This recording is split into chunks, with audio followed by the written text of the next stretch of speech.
¿Qué tal? ¿Cómo está usted?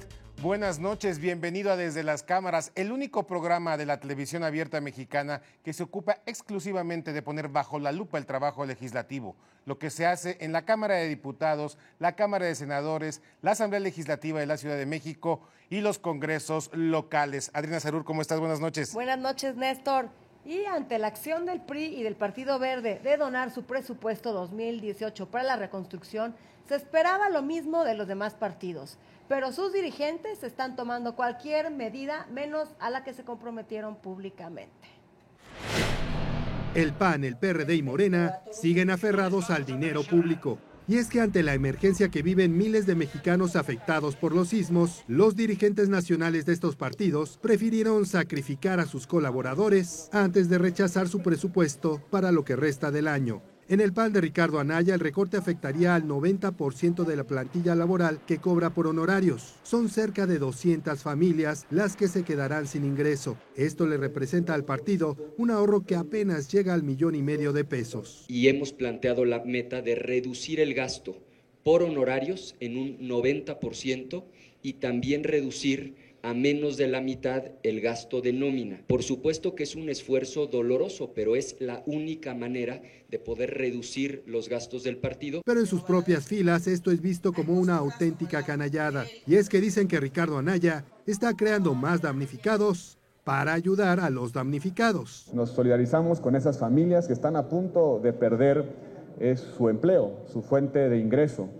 Nos solidarizamos con ellos porque además no creemos que esa sea la solución justa para resolver el problema de los damnificados y que el PAN pueda apoyar a las tareas de reconstrucción. Si necesitan aquí abogados, los compañeros del PAN que están amenazados, que vengan con nosotros, pro bono, es decir, sin costo. Preocupa que alguien que aspira a la presidencia de la República pueda con la mano en la cintura decir, proponemos eliminar de un día para otro el 50% de todos los puestos, de jefe de departamento hasta subsecretario de Estado.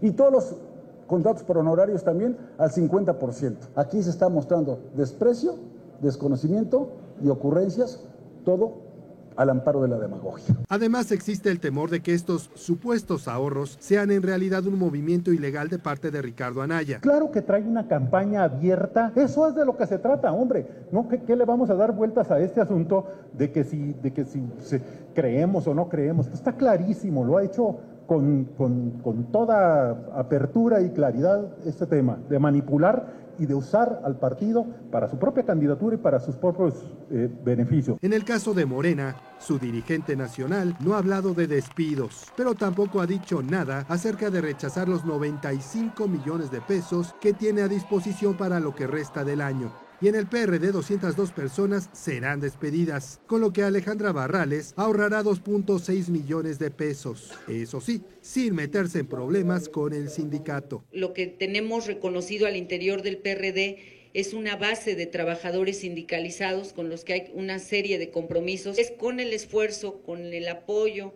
del resto de los compañeros, de los colaboradores, donde vamos a poder obtener este ahorro de manera importante. Pero lo cierto es que las cifras que están presumiendo Ricardo Anaya y Alejandra Barrales se antojan ridículas, sobre todo cuando rechazar el presupuesto de lo que resta del año representaría para el PAN una aportación de 189 millones de pesos y para el PRD de 113 millones de pesos. Como era de esperarse, los diputados levantaron la voz ante la actitud de los dirigentes del PAN, del PRD y de Morena, pues de no soltar el dinero para la reconstrucción. Fue el reclamo airado del PRI en la Cámara de Diputados en contra de los partidos que se niegan a apoyar a las familias que lo perdieron todo en los recientes sismos que sacudieron al país. Lo exigimos y subrayadamente a sus dirigentes, a Ricardo Anaya, a Alejandra Barrales y a ese tal AMLO, Andrés Manuel López Obrador, que actúen con congruencia porque se comprometieron a hacerlo públicamente y destinen sus recursos partidistas para apoyar a los damnificados y a la reconstrucción. La emergencia nacional lo demanda. Hechos son palabras. Renuncien ya renuncien al financiamiento público. Es increíble que a 2 semanas sigan sin actuar. Los panistas se ausentaron del recinto, pero la imagen de Ricardo Anaya invadió el salón de sesiones. Los priistas le dejaron al PAN una manta de recuerdo en sus curules dedicada a su líder nacional, a quien denominan un canalla por no cumplir su promesa de ayudar a los damnificados de los sismos. Minutos después la quitó la panista Margarita Alemán Olvera.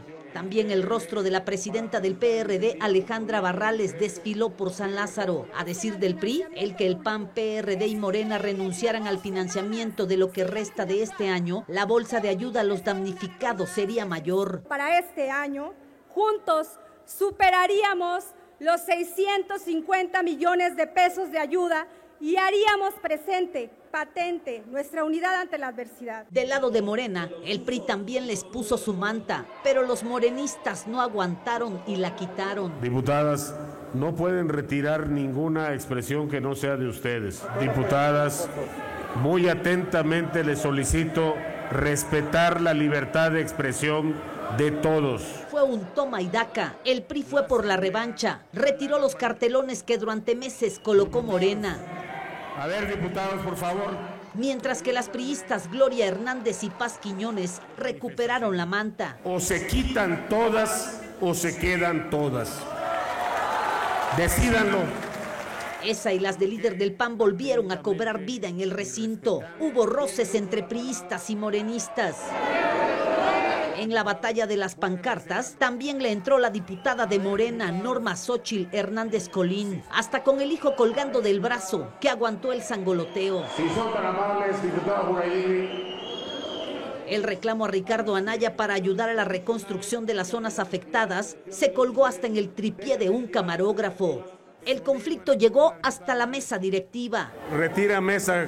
Eso de aquí, Armenta. Nada más le pedí a las compañeras diputadas del PRI que sus expresiones, que son muy válidas, las coloquen en el espacio del PRI, precisamente para evitar esto. Diputada, no hay espacios exclusivos en la Cámara.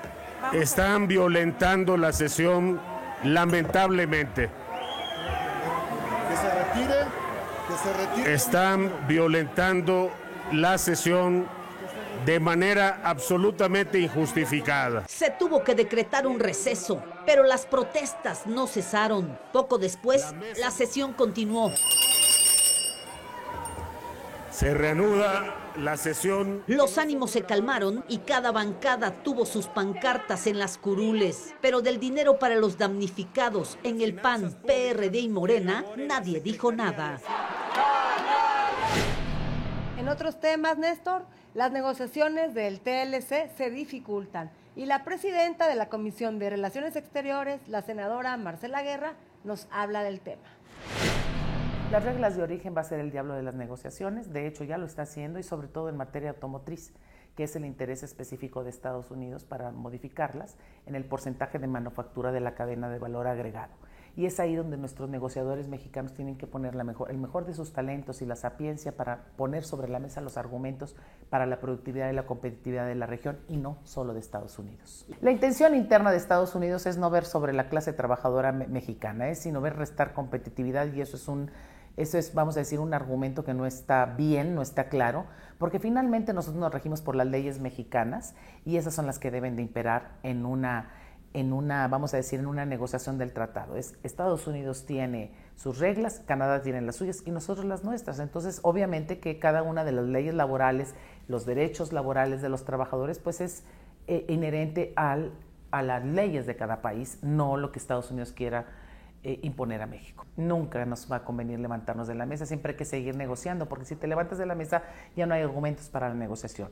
Hay que presentar escenarios, por más difíciles que sean, y obrar en consecuencia. Esa es mi posición. Pero no todo ha sido polémica y confrontación en el Palacio Legislativo de San Lázaro. Los diputados se dieron su tiempo para conocer, para ver y disfrutar a chiquillos de gran talento.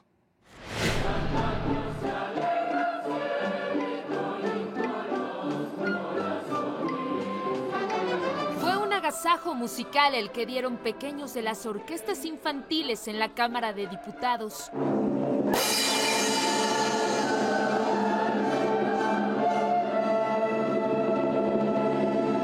Ahí honraron también al verde, blanco y rojo.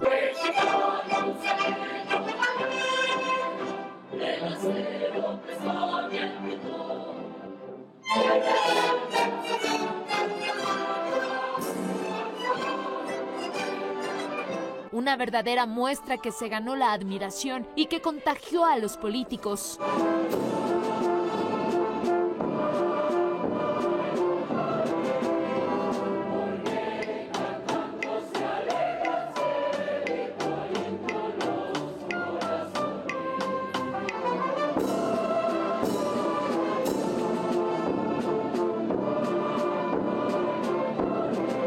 Y al final festejaron el cumpleaños de la panista Cecilia Romero. Me cantaron las mañanitas, yo lloré ahí en la Plaza de Legisladores, muy padre, estuvo muy bonito. Si tuviéramos una orquesta infantil en cada colonia de nuestro país, no necesitaríamos patrullas, ni cámaras, ni chalecos antibalas.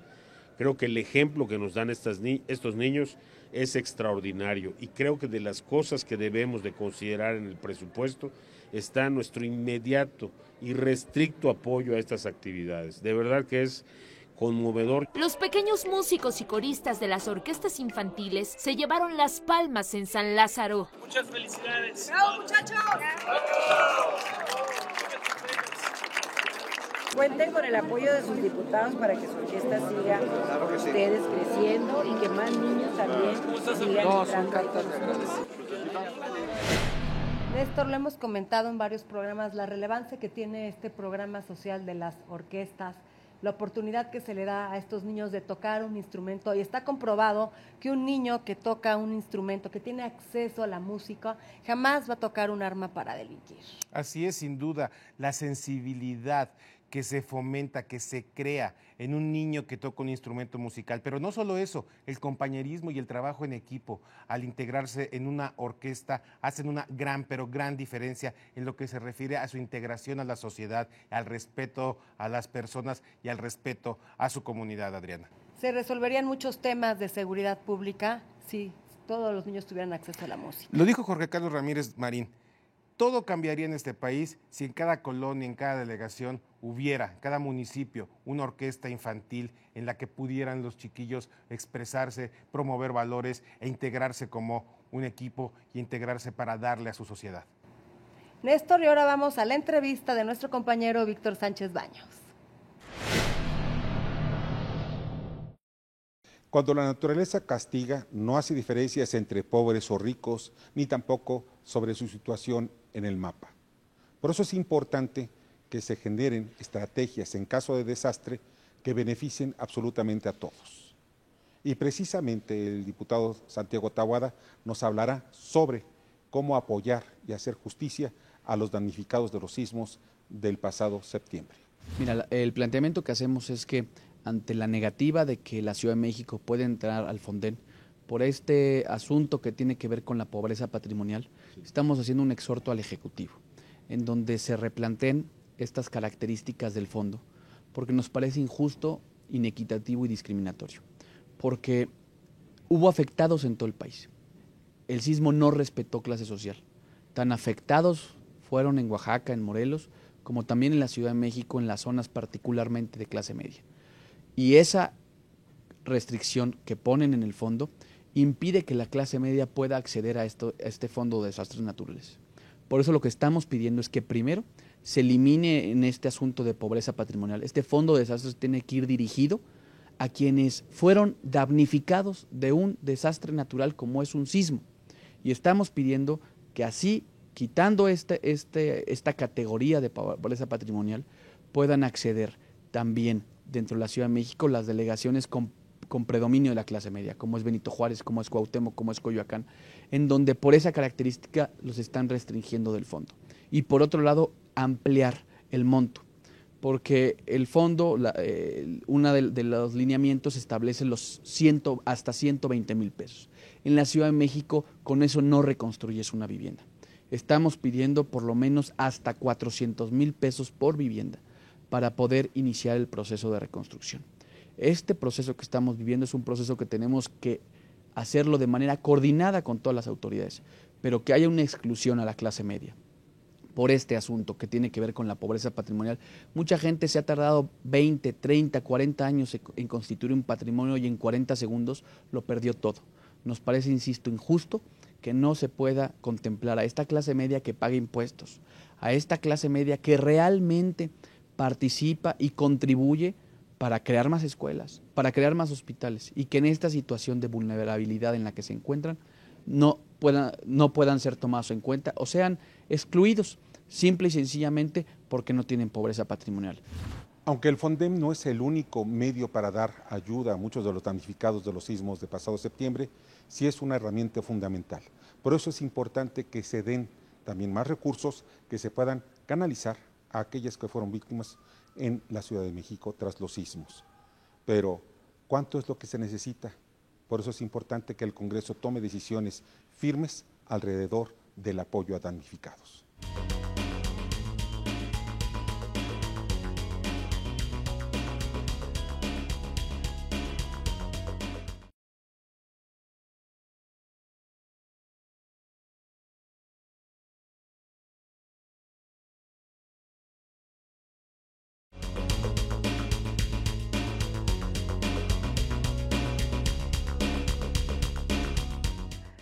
Ya estamos de regreso aquí en Desde las Cámaras para usted. ¿Y sabe qué? Adriana Sarur compareció el secretario de Hacienda en la Cámara de Diputados. Néstor, ¿qué te parece si vamos a la siguiente nota? El secretario de Hacienda, José Antonio Meade, exhortó a los diputados a que ajusten el paquete económico 2018 de manera que brinde esperanza y certeza a los damnificados de los desastres naturales ocurridos este año. Nuestra arquitectura fiscal responsable y mecanismos probados de administración de riesgos hoy nos permiten mitigar los efectos y responder ante la presencia de desastres naturales.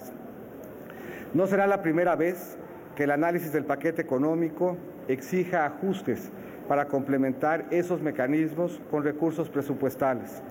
Lo hemos hecho desde Vilma y Stan, pasando por Jimena y Alex, Ingrid y Manuel, y hoy lo vemos necesario frente a las contingencias del mes de septiembre. Pues sí, sin duda, lo que es el fenómeno de los sismos que dañó al país, Adriana, que la verdad generó pues algo que no esperábamos, que no estaba contemplado en los gastos, pues impacta en el presupuesto 2018. Ya lo dijo el presidente, como cifra preliminar se van a estar 37,000 millones de pesos, que se van a ir, pues se va a tener que mochar el presupuesto. Ya en la comparecencia, además de que le hicieron varias preguntas al secretario, el tema prioritario, el tema que más les preocupa a los legisladores y a la ciudadanía es de dónde se va a obtener este dinero para reconstruir México, Néstor. Bueno, el secretario de Hacienda y el gobierno federal en general, Adriana, han dicho que, bueno, se cuentan con los recursos, que estamos fondeados, que hay de dónde sacar para la reconstrucción. Pero lo que yo creo que vale mucho la pena es reflexionar acerca de lo que hizo literalmente el sismo del 19 de septiembre y el sismo del 7 de septiembre. Simbraron todo. El debate público se vio marcado por el tema de los sismos y por el tema de los recursos para la reconstrucción. Y ahí está esta petición a change.org y que ya varios partidos hicieron suya de que pues esta escandalosa cantidad de dinero del presupuesto que se llevan los partidos se vaya a otras cosas. Pero también, Adriana, y yo creo que vale la pena pues abrirnos a las posibilidades, también a que el gobierno empiece a gastar menos y a gastar más eficientemente. Néstor, este temblor fue una catarsis para los mexicanos en donde vemos que la gente no quiere a los partidos políticos. Los partidos políticos, por un lado, reciben muchos recursos del erario público. Tenemos un presupuesto de 4.5 billones de pesos que se tiene que destinar a varios rubros y entre ellos el de los partidos políticos. El PRI y el Partido Verde ya accedieron a dar lo que les correspondía al presupuesto del 2017. Los demás partidos, ahora sí que, como dicen, se están haciendo pato. No, bueno, y además generó precisamente hasta del propio Frente Ciudadano por México, que conforman PAN, PRD y Movimiento Ciudadano, pues que no hubo un alineamiento total. Movimiento Ciudadano también dijo que le entraba con su dinero. Y esto nos hace reflexionar sobre nuestra democracia, nos hace reflexionar sobre nuestro ejercicio de gobierno. Yo creo que los partidos y las elecciones son muy caras. No creo que la democracia sea cara. Yo creo que gastar en democracia es una inversión para mantener a un país estable. ¿Por qué? Porque si no hay democracia estaríamos como Venezuela. Hay partidos que aquí quieren que seamos como Venezuela. Y hay que tener mucho cuidado porque tenemos también que cuidar y blindar nuestra democracia. Pero, a ver, los partidos políticos y los políticos, Adriana, se olvidaron de lo que era hacer política y acercarse a la gente. Hoy lo platicábamos aquí en algún momento. Pues, ¿qué ocurre? Los señores ya no hacen campaña pie a tierra, ya no van a casa por casa a tocar, a pedir el voto, a dar sus propuestas, a ofrecer la representación en el caso de los diputados o los senadores. ¿Qué hacen? Le pagan a empresas, le pagan a muchachos para que repartan sus volantes, para que peguen sus pósters, están buscando sus estrategas de redes sociales, y todo eso cuesta y cuesta y cuesta, y ya no existe el compromiso, Adriana, que había de muchos militantes y políticos de entregar su talento, su trabajo, su tiempo por una idea, por una causa o por un proyecto. Se han perdido mucho las ideologías partidarias, Néstor, pero esta catástrofe que, como tú mencionaste hace unos momentos, cimbró a México, cimbró al país, ha sido un tema que se maneja como una catarsis en donde los mexicanos, hartos de la política, exigen, levantan la voz y exigen que los partidos políticos donen su dinero, regresen su dinero o como le quieran llamar para poder resolver este tema, esta crisis, que es una crisis terrible, Néstor. Mucha gente sin casas, viviendo ahorita en los albergues, perdieron su patrimonio, y un tema que también le debe de ocupar al Congreso es el tema de la transparencia de estos recursos. Todo lo que se donó a las fundaciones, todo lo que se va a sacar del presupuesto, qué mecanismos se van a utilizar, cómo se van a repartir. Son 3 estados principalmente los afectados: Chiapas, Oaxaca, Morelos y el Distrito Federal. ¿Cómo se van a repartir? ¿Cuáles van a ser las bases sobre las cuales se va a decidir a quién se le da tanta cantidad o cuánto más? Y también el tema de los seguros, Néstor. Muchos departamentos que estaban asegurados, ahora las aseguradoras pues están viendo la forma de no pagar. Pues sí, además aquí es importante que precisamente sea la autoridad la que acompañe al ciudadano frente a las empresas privadas en la parte de cobrar estos seguros. Hay alguien que tiene pues un daño menor, pero tiene derecho a que ese seguro entre y se aplique, tiene derecho a tener los apoyos del gobierno. Ya Infonavit anunció que van a duplicar el seguro para que la gente pueda disponer de 20,000 pesos para lo que son los enseres menores o los daños menores. Se está viendo cómo se mueve, pero tienes toda la razón en el tema de la transparencia y que sepamos todos cómo se va a aplicar. Mira, a mí hay algo que me preocupa. En la Ciudad de México es distinto, digamos, la situación de las víctimas que la situación que tienen en Oaxaca y en Chiapas, por ejemplo, o en Morelos o en Puebla. ¿Por qué? Porque en el caso de Chiapas y Oaxaca, que son emblemáticos estados en los que se vive la pobreza. A la pobreza que ya vivían se sumó la tragedia. Y no tienen el entramado, digamos, económico, de servicios, y tampoco familiar o económico que hay aquí en la Ciudad de México. Si una persona perdió su departamento, pero no perdió el trabajo, pues sigue teniendo el ingreso, está en una situación de crisis y de víctima, pero no es lo mismo que alguien que perdió todo en Juchitán. En estas zonas tan marginadas que no tienen para dónde moverse, Néstor. Exacto. Perdieron sus hogares, pero también el vecino y el primo y los abuelos y los papás. Entonces no hay para dónde moverse. Se tiene que determinar de qué forma se va, estos mecanismos de transparencia, estos mecanismos para dar este recurso que llegue a tiempo y que sea de la forma inmediata, express, liberarnos de todas las reglas de operación que luego tienen los fondos, el Fonden, los fondos de catástrofe, en donde son reglas de operación que se tienen que liberar y es un tema burocrático. Acabar con esa burocracia porque la gente requiere acciones inmediatas. Y aquí en la Ciudad de México, como decíamos, pues cimbró todo. Y veíamos pues que ya estábamos encaminados al proceso electoral y de repente se movió la tierra y movió todo y salió la porquería.